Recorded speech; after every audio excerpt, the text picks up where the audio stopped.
സാധാരണ ലോക നേതാക്കൾ നയതന്ത്ര ബന്ധങ്ങൾ ഊട്ടിയുറപ്പിക്കുന്നത് അടച്ചിട്ട മുറികളിൽ നടത്തുന്ന ചർച്ചകളിലൂടെയാണ്. പരമ്പരാഗത രീതികളിൽ നിന്നും വ്യത്യസ്തനാവുകയാണ് ഭാരതത്തിന്റെ പ്രധാനമന്ത്രി നരേന്ദ്രമോദി. ഒരു കാറിൽ പരസ്പരം സംസാരിക്കുന്ന മോദിയും ലോക നേതാക്കളും. മാറിവരുന്ന നയതന്ത്ര ബന്ധം അർത്ഥമാക്കുന്നത് എന്താണ് എന്നൊരു ചോദ്യം കൂടി ലോകം ചർച്ച ചെയ്യുന്നു.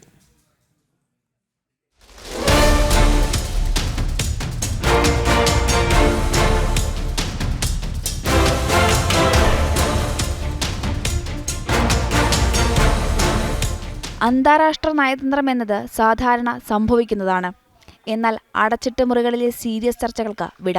ഒരു വാഹനത്തിലെ പരിമിതമായ സ്ഥലത്തെ ചർച്ചകളിലേക്കുള്ള ചുവടുമാറ്റമാണ് ലോകം ഇപ്പോൾ ഉറ്റുനോക്കുന്നത്.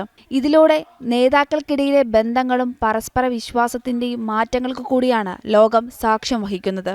റഷ്യൻ പ്രസിഡന്റ് വ്ളാഡിമിർ പുടിൻ മുതൽ ഒമാൻ കിരീടാവകാശി വരെ ഇത്തരത്തിൽ പ്രധാനമന്ത്രിയുമായി ചർച്ചകൾ നടത്തിയവരുടെ പട്ടികയിൽ ഉൾപ്പെട്ടിട്ടുണ്ട്.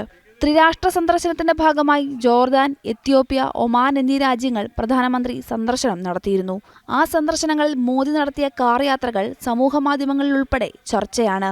ജോർദാനിലെത്തിയ മോദിയെ പ്രോട്ടോകോൾ നോക്കാതെയാണ് ജോർദാൻ കിരീടാവകാശി അൽ ഹുസൈൻ ബിൻ അബ്ദുള്ള രണ്ടാമൻ സ്വീകരിക്കാനെത്തിയത്.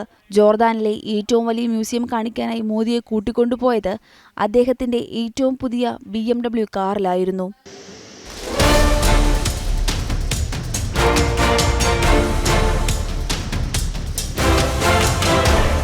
തുടർന്ന് ആഫ്രിക്കൻ രാജ്യമായ എത്യോപ്യയിലേക്കുള്ള മോദിയുടെ ആദ്യ സന്ദർശനത്തിലും കാർ ഒരു നിർണായക ഘടകമായി.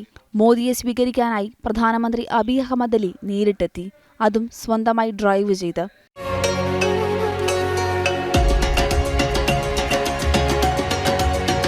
ഇതാദ്യമായല്ല മോദി ലോക നേതാക്കളുമായി കാർ യാത്ര നടത്തുന്നത്. ചൈനയിലെ ടിയാൻജിനിൽ പ്രധാനമന്ത്രി നരേന്ദ്രമോദിയും റഷ്യൻ പ്രസിഡന്റ് വ്ളാഡിമിർ പുടിനും തമ്മിലുള്ള കൂടിക്കാഴ്ച രാജ്യാന്തര നയതന്ത്ര ബന്ധങ്ങളുടെ പരമ്പരാഗത ശീലങ്ങളുടെ പൊളിച്ചെഴുത്തായിരുന്നു. ഷാങ്ഹായ് കോർപ്പറേഷന്റെ ഉച്ചകോടിക്കിടെയായിരുന്നു പുടിന്റെയും മോദിയുടെയും കാർ യാത്ര. പിന്നീട് പുടിൻ ഭാരതത്തിലെത്തിയപ്പോഴും മോദിയുമായി കാർ യാത്ര നടത്തിയതും ചർച്ചയായിരുന്നു.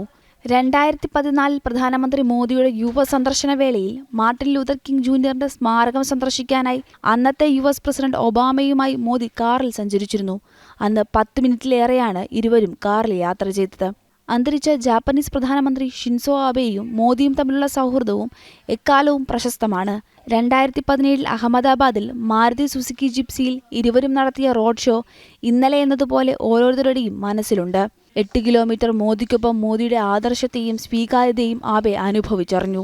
പ്രധാനമന്ത്രി മോദിയും ഇസ്രയേൽ പ്രധാനമന്ത്രി ബെഞ്ചമിൻ നെതന്യാഹുവും അവരുടെ ഔദ്യോഗിക യോഗങ്ങളിൽ, പ്രത്യേകിച്ച് 2017ലും 2018ലും ഒരേ കാറിൽ പലതവണ യാത്ര ചെയ്തിട്ടുണ്ട്.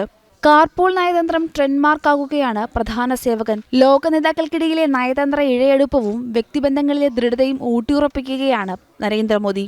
മോദി മാജിക് ലോക നേതാക്കൾക്കിടയിൽ ചർച്ചയാണ്. ന്യൂസ് ഡെസ്ക് ജനം.